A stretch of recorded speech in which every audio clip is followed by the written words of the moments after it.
Welcome back for another video about Path of Exile, and today I'll be talking about something a little bit off meta and different, which is my Fire Trap Burning Damage Chieftain that I've been playing a bit, and I found it was pretty fun, good enough to do a video on, and it's a very cheap and pretty easy build to play if you decide that a trap playstyle is something that you'd like to experience, and I think previous to the cluster jewel system added in 3.10, it may not have even been possible. For people who have been in Path of Exile for many years, they may remember a time back when Fire Trap was the meta leveling skill because it was so easy to use at early levels and had pretty good damage. And the skill has been surpassed a bit in that regard by new things just as the game has grown in power, but I thought it would be fun to revisit it and see if the new tools and the new toys that we've gotten from various expansions have made the skill strong and viable once again. And I can say that I think that is actually the case because this Fire Trap Chieftain I've been playing, I've gotten it up into the mid 80s up through red maps, and it's been able to handle pretty much anything thrown at it. One of the big advantages of the build is it can do basically any map mod whatsoever. It doesn't have to worry about reflect, and it's reasonably tanky with a pretty good amount of armor, and the trap playstyle in itself is also pretty good for defenses because you can throw them and then run away. The downside is the trap playstyle, well, it takes a little bit of getting used to and it takes some pretty specialized gearing. So with the rest of the video, I'll walk you through the passive tree, some of the gearing choices, and then at the end, I'll give a review of the build and whether you may want to try it out yourself.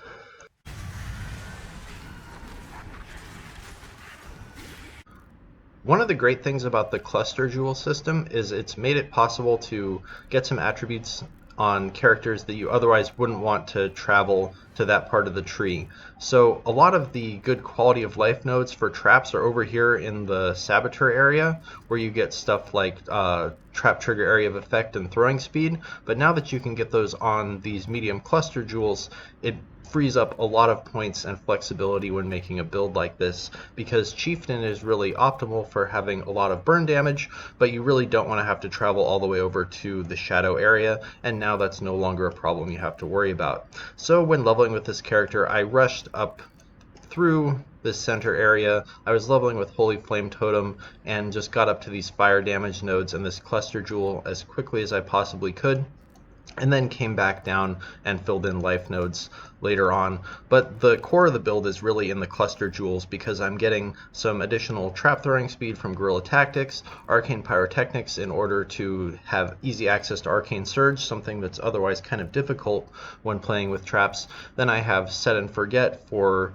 trap trigger area of effect, and Guerrilla Tactics for, again, more trap throwing speed. And the trap trigger area of effect is something you don't really think about until you don't have it, and it's one of the reasons that Saboteur has been is so key for doing most trap builds, but because we can now get it on a cluster jewel, it's no longer such a big deal. You may notice the Timeless jewel here. I have Militant Faith, which is converting 80% of my mana into twice as much armor, and that's kind of the gimmick or the defensive mechanic of the build, is trying to stack up as much armor as I can by converting all of my mana to that and then using blood magic in order to cast all of my spells. So here's what the gearing is looking like. The build around unique for this is the Slave Driver's Hand unique gloves, and those allow you to cast trap spells using blood magic. And traps have, whenever you do a trap build, mana is typically an issue because there's no way to leech it back, and they do have a high mana cost, and so this is just a very easy solution to that, is to cast them using blood magic instead. So my main damage links I just have Fire Trap linked to Combustion, Area of Effect, Efficacy, Burning Damage, Trap and Mind damage support, and this is all in a Skin of the Lords, which has the Elemental Equilibrium keystone on it. And I want to be able to use Elemental Equilibrium, but I've also converted my Elemental Equilibrium node proper using this Timeless jewel, so I get it off of my armor piece instead. In the helmet, I've just got my Cast When Damage Taken set up, and I've reserved 100% of my mana using Skitterbots plus Malevolence for extra damage over time, and then I have Aspect of the Spider on a ring, and then just with a couple of aura nodes, I'm able to reserve almost exactly 100% of my mana. That's just using a level 3 Enlighten. If I was able to get a level 4, I could drop these nodes over here and just have a few more passive points. If I didn't have an Enlighten, I'd just have to take one more. Not a terribly big deal. The rest of the skills that I'm using, I have Flame Dash, linked to Ignite, Prolift, Blood Magic, and Combustion. One of the things about reserving all your mana is that everything else either has to be a triggered spell or it has to be linked to Blood Magic.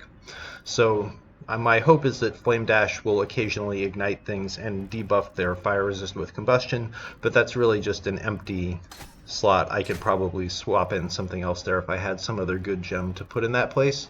Then over here I have Blood Magic linked to my Flame Golem, a Decoy Totem, and Portal. Those are just my utility gem links. And then over here in a wand with trigger socketed spell when using a skill, I have my Curse, Wave of Conviction intended to debuff enemies, and then Stormbrand. Stormbrand has a couple of different jobs. One is to trigger Elemental Overload. Because it hits frequently, it's likely to trigger a critical strike here and there and allow me to get the Elemental Overload buff. It also interacts with Elemental Equilibrium because I'm going to be hitting stuff with fire, but I want them to be debuffed to their fire resistance. So Stormbrand hits them frequently with lightning damage so that they have negative fire resist most of the time.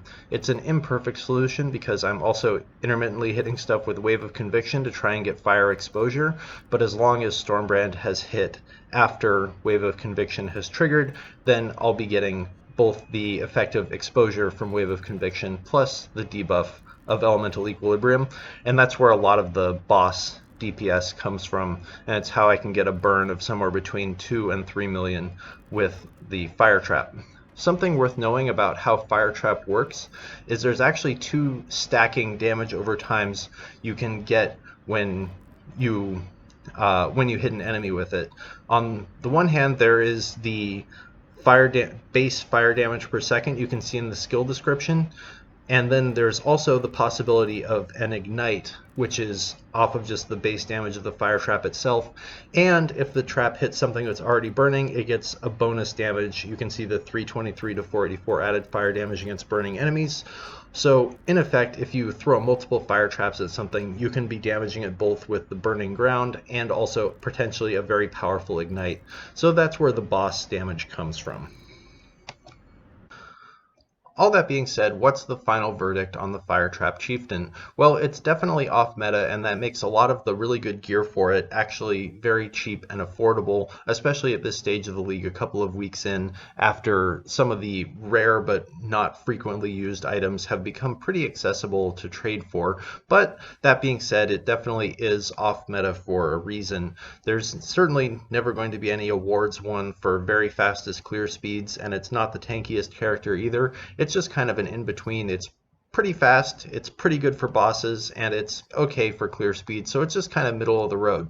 But if you like having access to a damage over time playstyle but don't want to have to mess around with a lot of map mods, well, one nice thing about Fire Trap is it doesn't really care about mods that stop and monsters from being ignited, because that's actually a very small amount of the damage compared to the burning damage over time that we're really scaling. The build actually plays a lot more like a Vortex Cold Snap Occultist, which it was very popular and meta a few leagues back and is still a very strong skill, except instead of cold, we're doing it with fire instead. And we also get the very nice access to blood magic for Slave Driver's Hand, which makes the whole build pretty smooth and fun to play. So aside from Slave Driver's Hand, the build is very, very flexible as far as gearing, and I think will always be pretty cheap because really good items for it, like stuff with fire damage over time multiplier, not many people are using it, so pretty cheap to get.